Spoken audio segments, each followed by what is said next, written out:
t-shirt, and it really helps us to put out more awesome MTB content. So today we're going to be putting two of the most popular budget-friendly drivetrains head-to-head, the Sram NX Eagle 12-speed and the Shimano Dior 5100 11-speed. Now both of these drivetrains are great affordable options if you're looking to upgrade from your 2x or 3x system to the 1x, and they also come standard on a lot of entry-level bikes. So my goal with this video is to compare the two and give you guys the pros and cons of each one.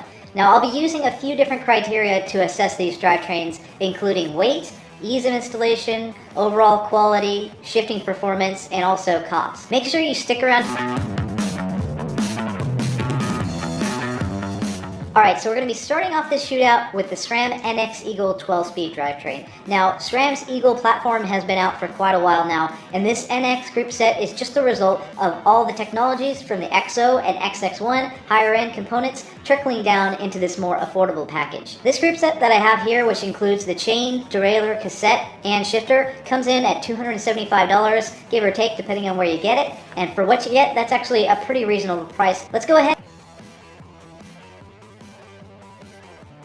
Alright, so the total weight for this drivetrain comes in at about 1,400 grams. So I'm going to go ahead and set these numbers aside for right now. We'll compare them to the Shimano later, and I'm going to get to installing the drivetrain onto the bike.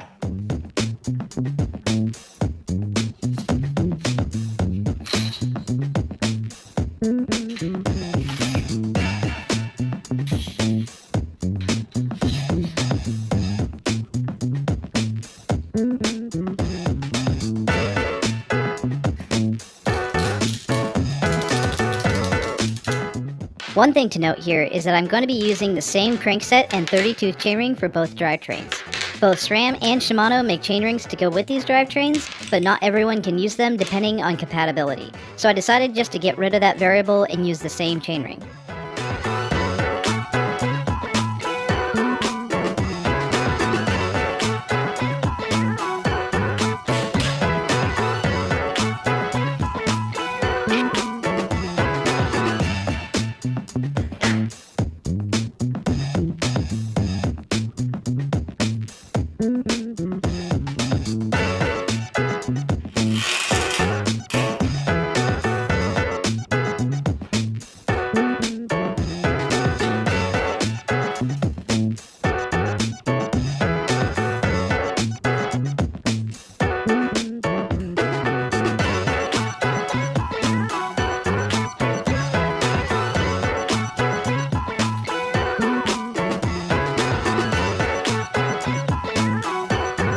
Installation and tuning were pretty easy with the Sram NX. There are a few adjustments with the rear derailleur that you really have to get right in order for it all to function properly. So if you find yourself a little lost with the tune, your local bike shop should be able to finish things up for you. I'll be making a derailleur tuning video in the future that will cover everything you need to know, so stay tuned for that. So out on the trail, I was really impressed by the Sram NX. This drivetrain is almost the lowest end group set that SRAM makes, but it performed well beyond my expectations. The shifting was clean and precise, the shifter itself was ergonomic, and there were times where it definitely did not feel like a budget drivetrain.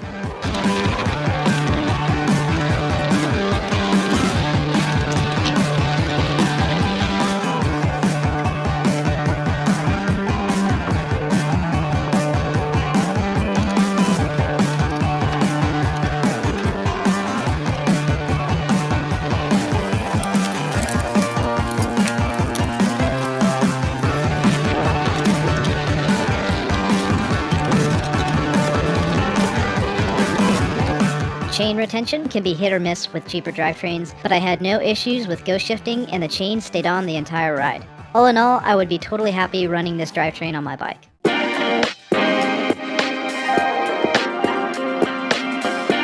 Alright, so we're done with the first lap on the Sram NX Eagle. It's time to move on to the Shimano Dior M5100 11-speed drivetrain. Now you're probably asking yourself, Why am I comparing an 11-speed to a 12-speed drivetrain? And I'm doing that for a number of reasons. First off, both the SRAM and the Shimano cassette in this case fit onto a standard Shimano HG driver body, which means if you're looking to convert from a 2x or 3x, it makes compatibility super easy. And the other reason that I'm comparing the 11 to the 12-speed is because this Shimano cassette actually has an 11 to 51 tooth gear range, which is actually more than the SRAM's 11 to 50, but this is just packed into 11 gears instead of 12. Everything that you see here comes in at about $230, so that's almost $50 cheaper than the Sram NX. That's going to be a win for the Shimano right off the bat.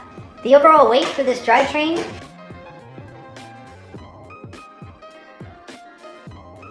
is about 1,350 grams, so compared to the 1,400 grams for the Sram NX, you're saving a little bit of weight. Let's get the Shimano drivetrain installed and get back to the trail to do another test ride.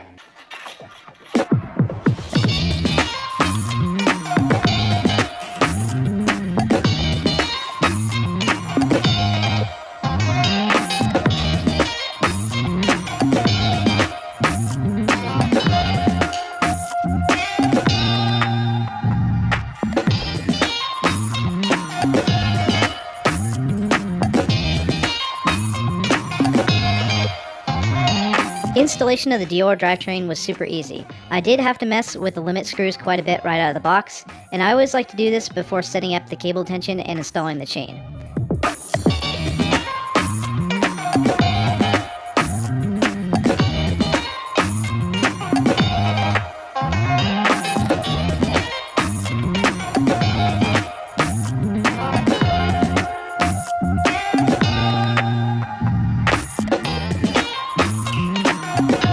Installation is done, let's head back to the trail to do another test ride.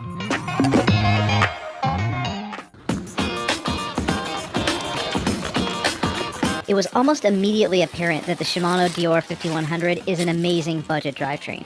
Every shift was crisp and accurate, there were no hangups, and the whole thing operated seamlessly. The function of the shifter was smooth and ergonomic, and I very much appreciated the extra tooth on the granny gear while climbing.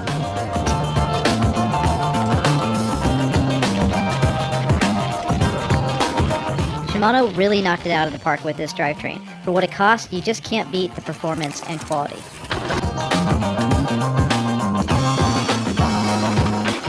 So we finished up the test riding, and I have to say that both of these drivetrains performed really well considering how budget friendly they are. I'm going to go over a few quick pros and cons with you guys, and then I'll tell you which one I think is the better drivetrain. The Sram NX was a great drivetrain. With 12 gears, I could always find the right gear that I wanted, and installation was made easier by the derailleur cage locking feature. However, it was heavier and more expensive. The Shimano Dior 5100 was fantastic to say the least. It has a super wide gear range at 11 to 51 teeth, and the chain's asymmetrical design makes every shift super clean and precise. The only downside that I can see is that the jumps between the gears are a little big because it's all packed into 11 gears instead of 12. With all those things considered, it was a little bit difficult picking a clear winner between the two, but I do think that the Shimano Dior M5100 comes out on top. The Dior drivetrain was better in a lot of ways. Not only was it cheaper and lighter, but also, more importantly to me, the shift quality was way ahead of the Sram NX. All this being said, the Sram NX is not a bad drivetrain. I really think that you can't go wrong either way, and I'm interested to see in the long term how these drivetrains are going to do on my bike. Maybe we'll do a long-term review video in the future. Let me know down below if that's something you'd like to see. So that's it, guys. I hope you enjoyed the video and maybe learned a thing or two.